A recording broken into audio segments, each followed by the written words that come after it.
Allí apareció Jesús de nuevo a sus discípulos a la orilla del mar de Tiberíades, y fue de esta manera. Estaban juntos Simón Pedro y Tomás, el llamado Dídimo, Natanael, el de Caná de Galilea, los hijos de Zebedeo, y otros 2 de sus discípulos. Simón Pedro les dijo: Voy a pescar. También nosotros vamos contigo.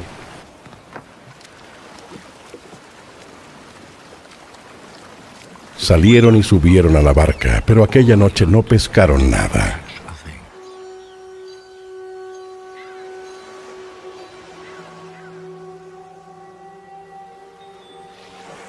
Cuando estaba amaneciendo, se presentó Jesús en la orilla, pero los discípulos no sabían que era Jesús. Jesús les dijo: Muchachos, ¿tenéis algo que comer?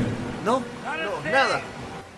Echad la red a la derecha de la barca y encontraréis.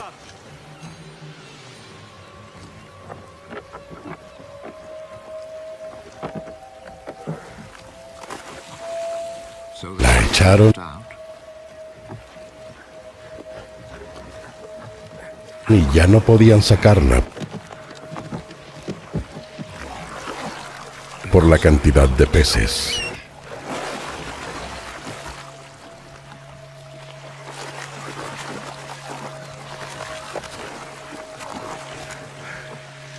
Entonces el discípulo a quien Jesús amaba dijo a Pedro: Es el Señor.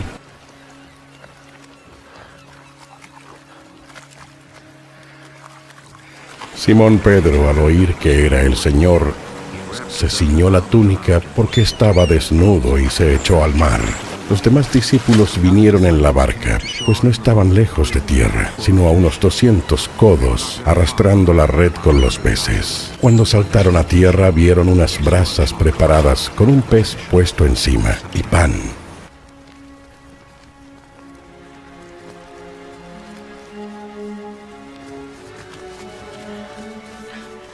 Jesús les dijo: Traed algunos de los peces que acabáis de pescar. Subió Simón Pedro y sacó a tierra la red llena de 153 peces grandes. Y a pesar de ser tantos, no se rompió la red. Jesús les dijo: Venid a comer. Ninguno de los discípulos se atrevía a preguntarle: ¿Tú quién eres? Porque sabían que era el Señor. Vino Jesús, tomó el pan y lo repartió entre ellos, y lo mismo el pez. Esta fue la tercera vez que Jesús se apareció a sus discípulos, después de resucitar de entre los muertos. Cuando acabaron de comer, le dijo Jesús a Simón Pedro: Simón, hijo de Juan, ¿me amas más que estos? Le respondió. Sí, Señor. Tú sabes que te quiero. Le dijo: Apacienta mis corderos. Volvió a preguntarle por segunda vez. Simón, hijo de Juan, ¿me amas? Le respondió: Sí, Señor. Tú sabes que te quiero. Le dijo: Pastorea mis ovejas. Le preguntó por tercera vez. Simón, hijo de Juan, ¿me quieres?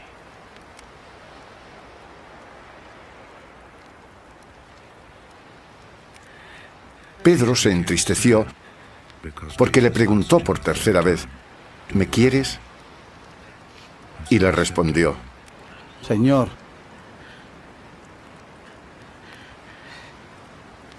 tú lo sabes todo. Tú sabes que te quiero.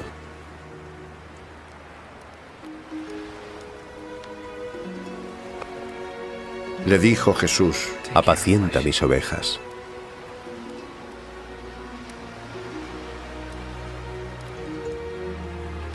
En verdad te digo,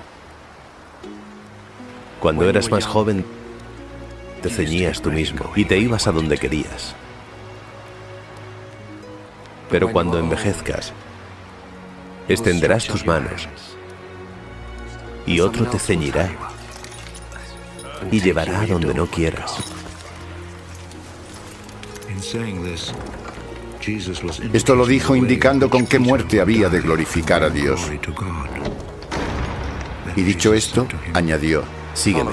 Palabra del Señor. Mis queridos hermanos, les invito a gozar al resucitado. Jesús vive y sale a nuestro encuentro en la orilla del mar de nuestras vidas. Vemos a un Simón Pedro que toma la iniciativa para ir a pescar, y los otros discípulos le dicen: también nosotros vamos contigo. Pedro es un pescador, goza el mar, sabe pescar, conoce cómo pescar, conoce los lugares pesqueros. Pedro es bien reconocido por su experiencia. Podríamos decir, desde mi experiencia de hijo de pescador, que los discípulos van a pescar con Pedro porque Pedro siempre pesca algo. Esto me recuerda a mi papá, que nunca regresó a la playa sin una buena pesca. Mi papá, un hombre de fe, me decía: hoy vamos a pescar lo que Dios nos regale. Todo esto del Evangelio me ayuda a saborear el reconocimiento que hicieron Pedro y los otros discípulos de Jesús como el único gran y verdadero pescador por quien vale la pena dejarlo todo y seguirlo.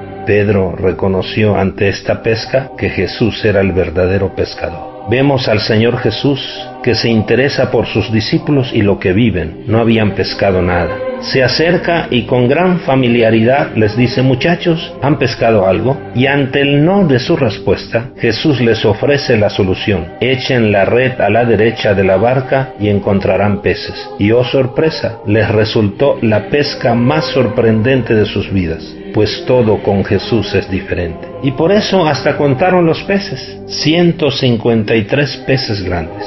Porque el pescador, cuando tiene una buena pesca, goza eso y los cuenta. Yo recuerdo que una vez tuvimos una pesca fabulosa y conté los peces. 225 peces de un buen tamaño. Es el gozo del pescador, su pesca. Vemos a un Pedro que cuando escucha que es el Señor no duda como Tomás, sino que se lanza con prontitud al mar para ir al encuentro del Señor. Los discípulos, al llegar a la playa, ven que hay brasas con pescado y pan. Jesús los espera para saciar su hambre, pero para despertar más sus corazones, Jesús los invita a poner algo de lo suyo y dice: traigan algunos pescados de los que acaban de pescar. Y después la gran invitación del amigo, del maestro y del Señor. Y podemos decir, y del cocinero de un nuevo amanecer. Vengan a almorzar, les dice Jesús. Qué sabroso, ¿no? Todo esto es un proceso de reafirmación del amor de sus discípulos en un encuentro con Jesús vivo que los transforma y los mete a una nueva respuesta, ya que no puede haber seguimiento de Jesús sin un encuentro vivo con Él, y no se fortalece también el encuentro sin el seguimiento. Jesús entonces le pregunta a Pedro en 3 ocasiones si lo ama, para confirmarlo en la fe y en el servicio de apacentar su rebaño. Las 3 preguntas de Jesús están relacionadas con una misión inmediata, que es apacentar sus corderos. Pedro tendrá que acompañar las ovejas no como suyas, sino consciente que son rebaño del Señor a quien Él sirve. Pedro acepta de corazón que le ha fallado, que ha negado al Señor y de que tiene ahora una nueva oportunidad de amar intensamente a su Señor. Por esto, consciente de su fragilidad, se pone en manos de su Maestro. Tú lo sabes todo, para reafirmar así la disponibilidad y frescura de su amor de discípulo al servicio de sus hermanos. Después de esta triple afirmación de su amor, es que Pedro supera su triple negación y puede ahora con libertad de corazón seguir al Señor. Es un Pedro que resucita con el Señor resucitado. El encuentro con el Señor nos hace testigos alegres de su amor. Primero hay que obedecer a Dios y luego a los hombres. Sí, el encuentro con el Señor los transformó en discípulos valientes, testigos alegres, que pueden decir: primero hay que obedecer a Dios y luego a los hombres. Inclusive que pueden sufrir. Ellos se retiraron del Sanedrín felices de haber padecido aquellos ultrajes por el nombre de Jesús. Solo el encuentro con el Señor nos hace discípulos. Solamente con el encuentro podemos ser discípulos que seguimos con alegría y valentía al Señor. Que cada uno de nosotros gocemos el paso de Jesús por la playa de nuestras vidas. Te alabaré, Señor, eternamente. Aleluya. Un abrazo y que Dios les bendiga.